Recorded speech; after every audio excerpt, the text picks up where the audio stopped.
On the issue of the SDT, I want to confirm that we are expecting the judgment on the 17th, and that judgment will determine how we move forward. If the judgment decides the elections are cancelled, we will cancel them then.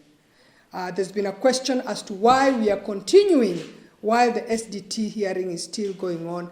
I want to put on record the fact that the SDT hearing, remember, has shifted. It's not a date that we can actually sit on. Our benchmark is the FIFA deadline. Kenya must have its elections by 30th of March, failure to which we will be kicked out of FIFA.